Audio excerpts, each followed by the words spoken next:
Hey, good morning, good morning, good morning from wherever you tuned in from. This is Ugaman, and you're on the Ugaman 01 channel, Ugaman 01 official. Most welcome, Africa, and I'm gonna be speaking to you, Africa in general. So, good morning from the east, good morning from the west, good morning from the north, and good morning from the south, my people in South Africa. How you doing? How you doing?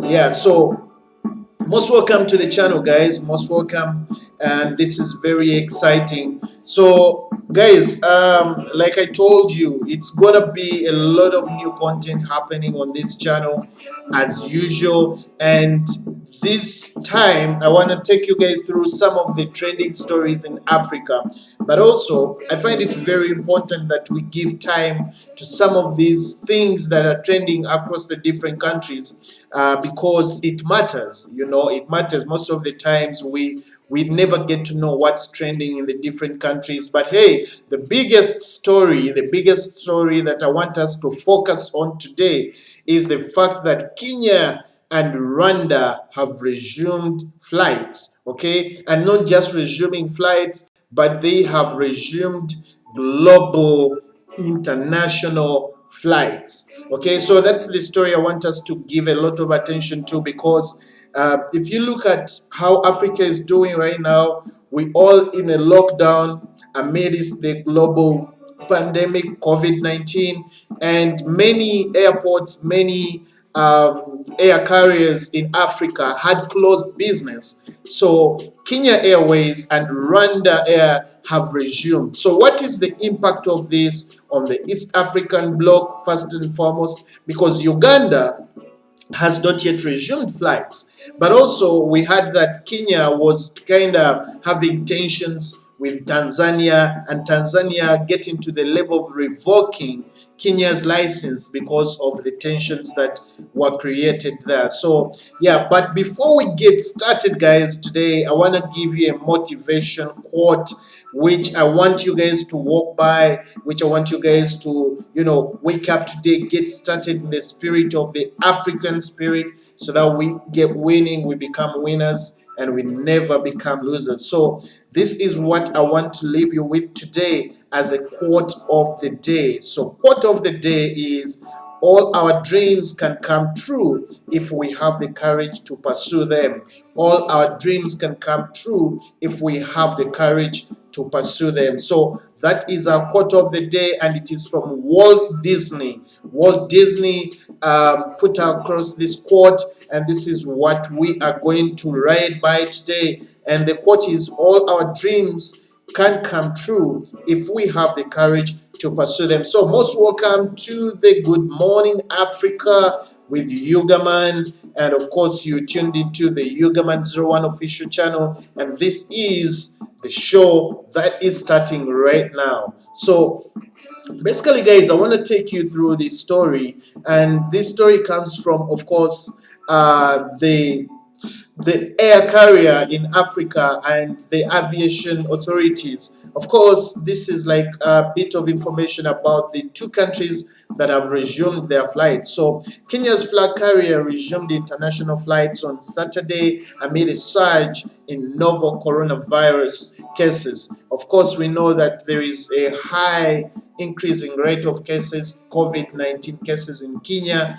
but amidst that crisis, the Kenyan authorities have found it very important to resume their flights. So Kenya Airways' first flight took off from the capital Nairobi to London, with CEO Alan Kilavuka telling journalists that the carrier was ready for the international market, as it had been observing health and safety measures but that were put in place, and domestic flights resumed on July 15th. So Kenya Airways resumed their domestic flights on July 15th, but recently on Saturday, this previous weekend, Kenya resumed the international flights. Now, of course, Foreign Ministry Chief Administrative Secretary Ababu Namwamba said Kenya Airways operations were vital to boost the country's economy and bilateral ties with foreign nations. He assured all the passengers safety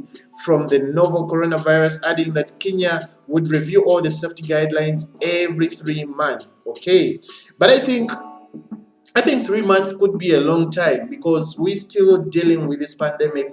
I think it's very important to review this as much as often. Definitely, maybe every 3 weeks or every month. Waiting for 3 months, it could be a catastrophe if anything goes wrong in this very, very critical time. So I think maybe 3 months could be a little longer for the Kenyan authorities to be able to review the guidelines and safety guidelines, because I mean, we're dealing with COVID-19. You just don't have any assurance that it can break out. Even in a single day, it can become deadly and cause a lot of issues within the economy and within the flight industry. So I think maybe they need to take like a month or 3 weeks or 2 weeks and have a committee that can review some of these things on a very, very fast basis. Otherwise, if we take a quarter, that's really a long time to review some of these things. And if there is a problem, my friends, we could be all in very hot soup, as of course Africa and of course also the parts of the world that these flights are going to be going to. So the ministry chief, of course, added that travelers from the UK, Italy, Qatar, Germany, France, the Netherlands, and the UAE and US, except the states of Florida, Texas, and California, would be exempted from quarantine upon entering the East African country. Okay, I don't know the reason why this would be exempted from quarantine.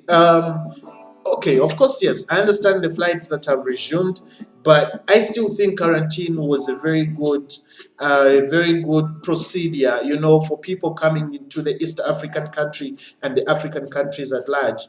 I think quarantine was one of those things that help at least to detect cases and also be able to look out for those that are infected and stuff like that. But hey, removing that quarantine, I think, would also be something that may end up bringing more cases onto this continent. But hey, that's what it is. Kenya Airways, congratulations on that. And of course, amidst the fears. Now, I have had a lot of people say, you know what, we need to get used to living with this virus. We need to get used to living with this virus. And I think that is the way to go. That is the way to go. We just don't have two ways about it. We have to get used to living with the virus, and we must make sure that we do everything we can do to keep the people safe. But we cannot lock down economies because the virus is there. There must be continuity of business. So congratulations, Kenya Airways. Of course, we know the challenges Kenya Airways has had in the past, and that matters as well to everybody that cares about the African economy. Airlines in Africa have been really, really facing a very, very tough journey, and now with this lockdown of the pandemic, they have to be very, very active to make sure that the empires of airplanes or air flights and air business in Africa doesn't collapse. So guys, recently we've been watching a lot of developments in Rwanda, and Rwanda is one of those countries that you can never underestimate when it comes to things regarding their economy, and also when it comes to things regarding Rwanda. These guys have got a high spirit when they're dealing with stuff. And of course, Rwanda also is no stranger to the operations of air flights that have resumed. Rwanda has also let its air carrier, its flag, carrier, which is Rwanda Air, resume. So this is what, of course, the report says. Rwanda on Saturday reopened its airports as measures took effect for all arrivals to test negative for the coronavirus within 72 hours of departures. Okay, the Rwanda Biomedical Center issued orders for all travelers landing in the country to be screened upon entry and administered a second test to confirm the negative results, with the results to be delivered within 24 hours as the passengers stay at the designated hotels. Now, Sabine Nsanzimana, the Director General of the Rwanda Biomedical Center, said the country was prepared to resume flights based on an assessment of the health situation. Rwanda Air, the country's flag carrier, restarted flights from Kigali International Airport to the capital of Dubai in the United Arab Emirates. So, guys, that is it from this story. Now we know that Rwanda Air has resumed, Kenya Airways has resumed, but of course we understand that these are risky ventures that the two nations are taking. It's not easy for anyone to just jump out from nowhere and let people come into their country during this kind of period. It's a very tough period that, hey, nobody can afford to risk their people, but these two nations are taking it a step forward to make sure that people get to really resume business, and of course we start to live with the virus. And I think for me that is the biggest thing. So congratulations Rwanda, congratulations Kenya for taking the initiative to resume flights, because I think that is very key. That is very vital when it comes to business in Africa. So guys, away from that, let's look at some of the trending stories in other countries. Of course, I'm going to start with Kenya. I'm going to look at some of the trending stories in the Daily Nation. Of course, the first one says lawyers stare at losses amid COVID-19 lockdown. Kenya nears 700 daily virus cases. Now it is getting worse, guys. It is getting worse in Kenya. It is really getting bad. Kenya is getting good morning, Ugaman. Hey, how are you, Uganda Skateboard Society? Oh, nice to have you. Uganda Skateboard Society. Great. Thanks for watching.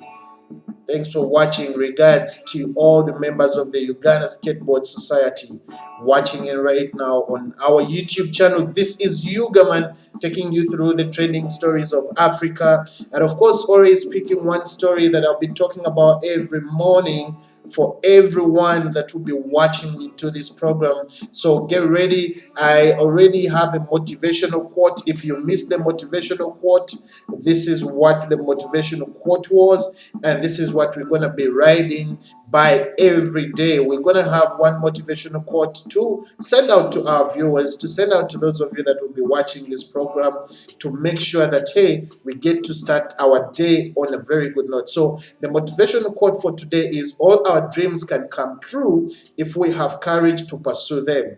All our dreams can come true if we have the courage to pursue them. And of course, this is a quote from Walt Disney. So looking at some of the big stories in our neighboring countries and of course across Africa, we have Kenya. Now Kenya has really gone through a lot of tough times during this COVID-19 period. Of course, the Daily Nation writes and says Kenya nears 700 new coronavirus cases every 24 hours. Kenya nears 700 new coronavirus cases every 24 hours. This is a very shocking headline. Very shocking. 700 cases every 24 hours is such a big number. But of course, let me see what the story says. The burden of coronavirus continues to weigh in heavily on Kenya, with reports indicating that the country is nearing 700 new infections every 24 hours. For the past 5 days, the daily average has stood at 694.4 cases. And this number is expected to grow in the coming weeks, with 46 out of the 47 countries reporting at least a case currently. On Sunday, that is yesterday, another 690 infections were recorded from 5,393 samples tested, while the total number of the cases reported so far is 22,053, making Kenya number 5 in Africa.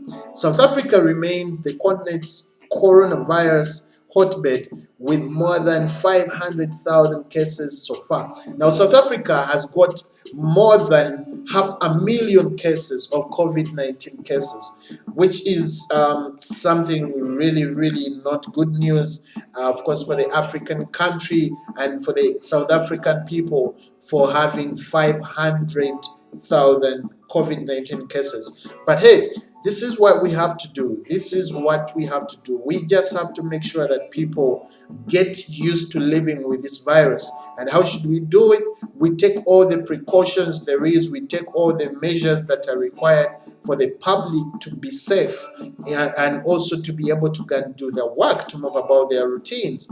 Of course, there is need for certain things to be restricted. Things like how schools operate, how hospitals operate, how churches, and how markets, especially markets where people walk into these markets, and I'm talking about physical markets in any of these countries in Africa, where people walk and, to buy foodstuffs, to buy all kinds of things. There is a need to really observe these precautions and these safety procedures amidst the health guidelines given by the global body World Health Organization. We need to be at the front of this, but at the same time, we need to really take care of our people, and we really need to take care of our economies and nations. Okay, so of course we have seen that Kenya's numbers are soaring. It's really getting out of hand. 700 cases per 24 hours is quite high.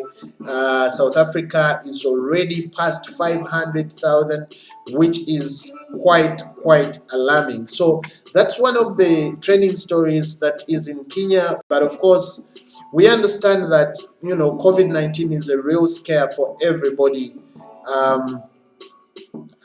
For anyone that is gonna be thinking about the future of Africa amidst this pandemic, there is no way you can fail to think about what other countries are going through in this period. So there's another story here. Raila allies target Ruto's turf. Okay, so of course we understand that Kenya is also headed towards their very active political period.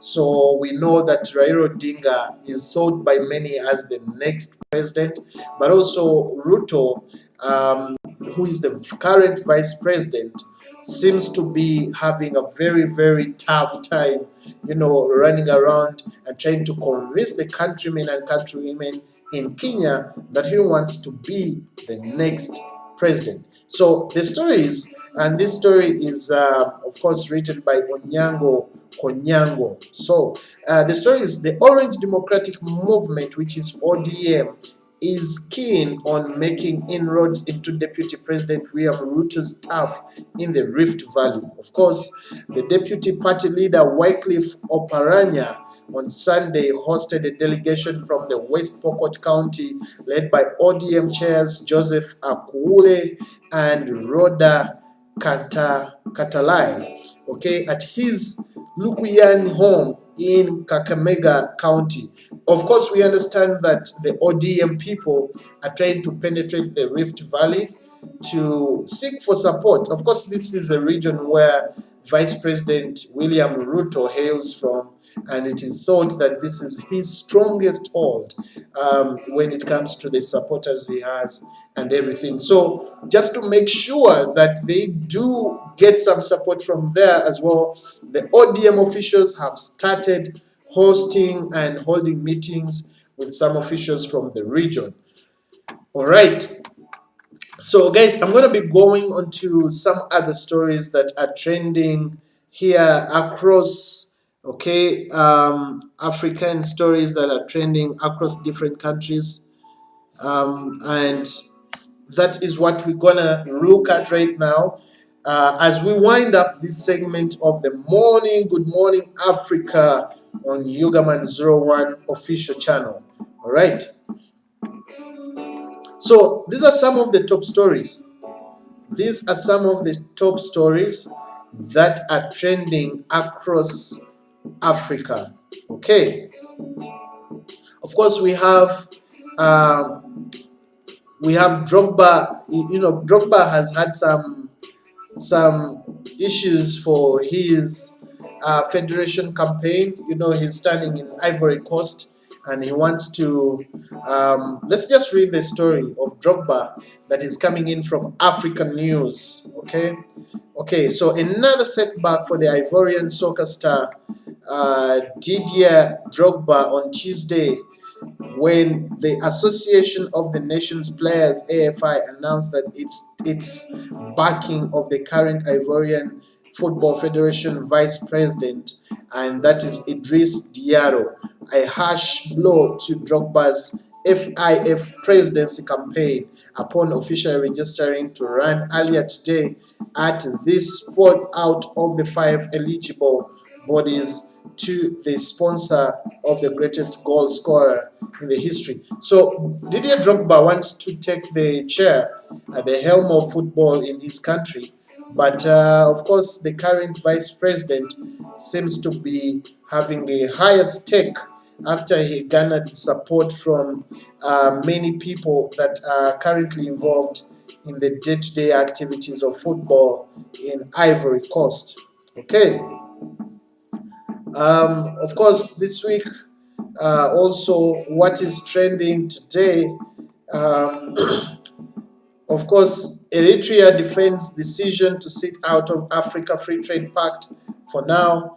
Yeah, of course, that one is also a big story that is trending in Africa. So Zimbabwe's MDC spokesperson and award-winning author both arrested. Okay, both arrested. So let's look at this story as well and see what's happening in Zimbabwe. Zimbabwe, Mugabe land. Okay. All right. So, of course, this is a story that is also in the African news. Zimbabwe MDC spokesperson Fadize Mahere and renowned author Sisi Dangrega were arrested while protesting against the perceived corrupt government on alleged grounds of disturbing the peace. Okay, Fadzayi Mahere, an advocate of the Movement for Democratic Change Alliance, Zimbabwe's main opposition party, was arrested at a police station in central Harare following an anti-government protests.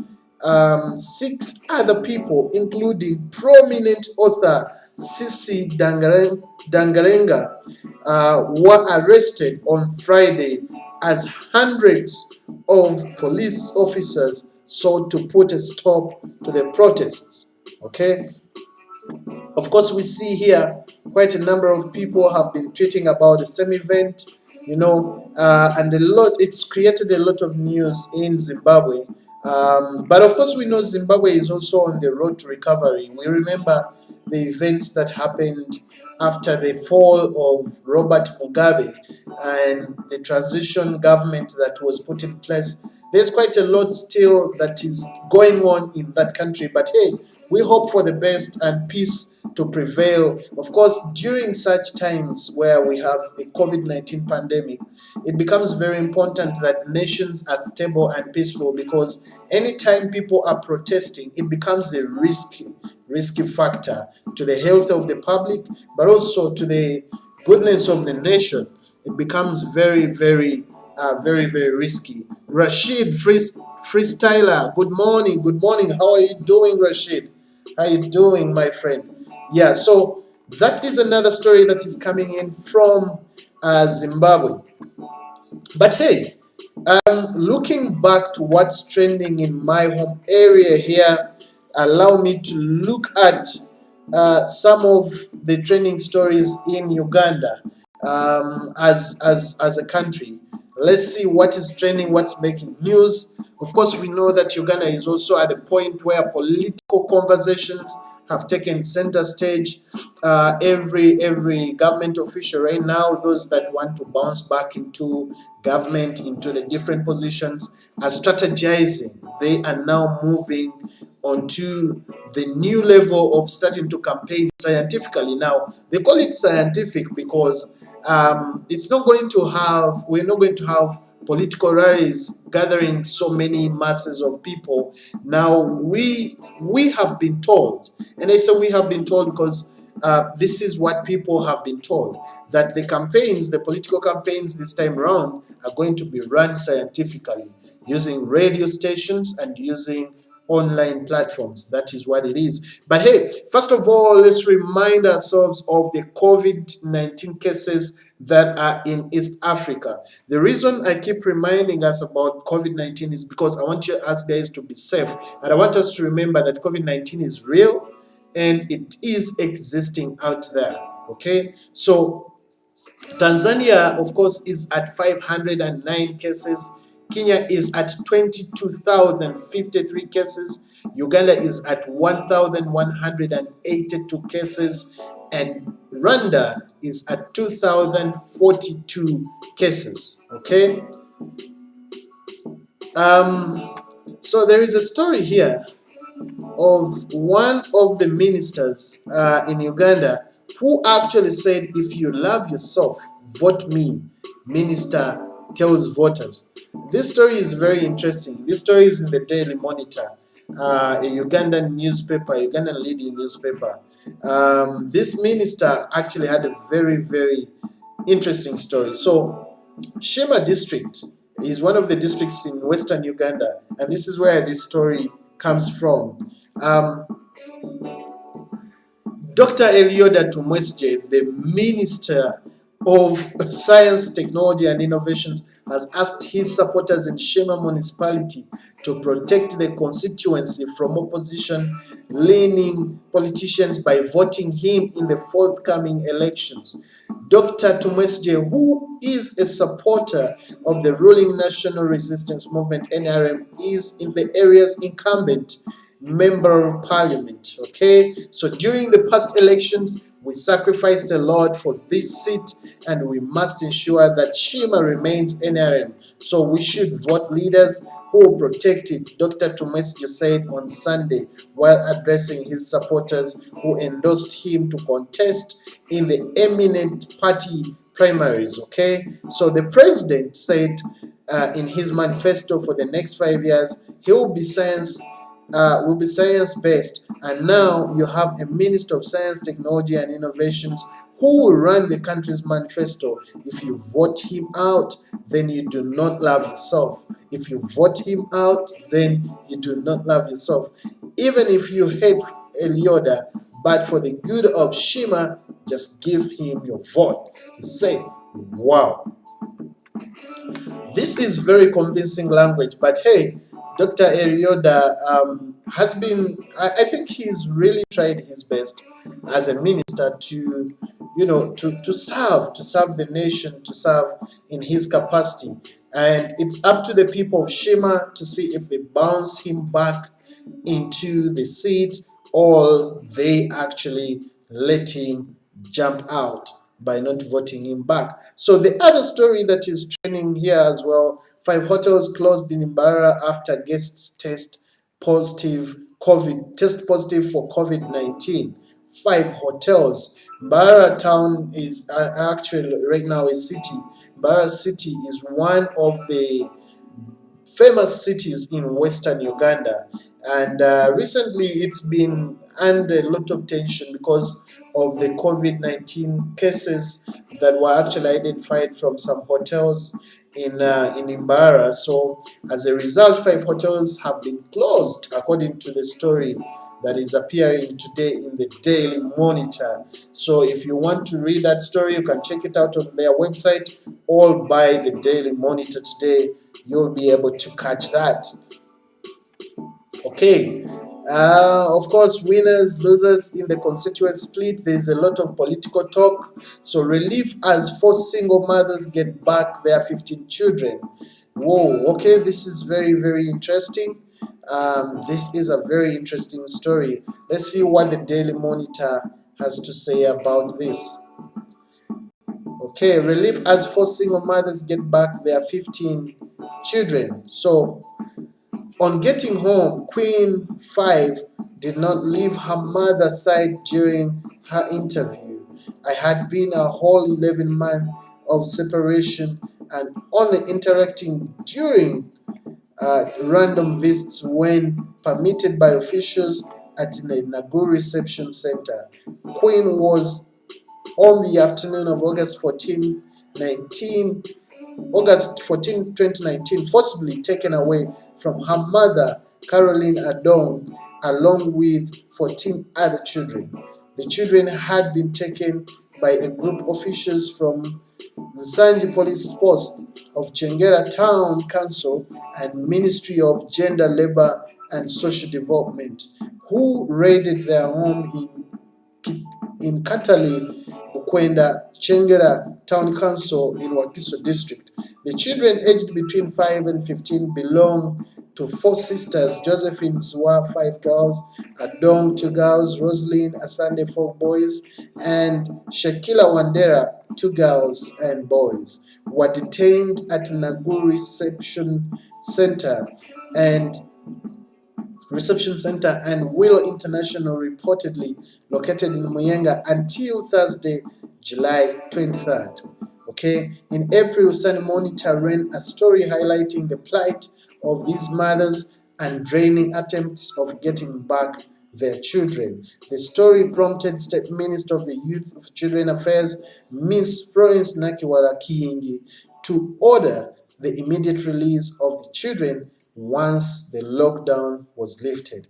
And this was what was done. So congratulations to these mothers who are able to get reunited with their kids, after the lockdown. Something very, very, very crucial. So guys, something else that we need to be looking at, of course, Bukoman Simbi District Councillor 30 arrested over defiling 15-year-old girl. Now, these stories are really, really draining, and the stories of people raping young girls, and it's really very backward. Something that should not be happening in our society today. But hey, sometimes you don't have control over what happens in our society. So thank you guys so much for watching the Good Morning Africa show with Ugaman. And if you're new to this channel, please make sure that you subscribe before you finish watching this video. And also don't forget to leave a like for this video. I'll catch you guys again tomorrow. This has been the Good Morning Africa show with Ugaman. So may God bless you all. And of course, as Africa, we say one love, and everything will come to pass if you're going through a hard time. But get better, not bitter, in everything you're doing today.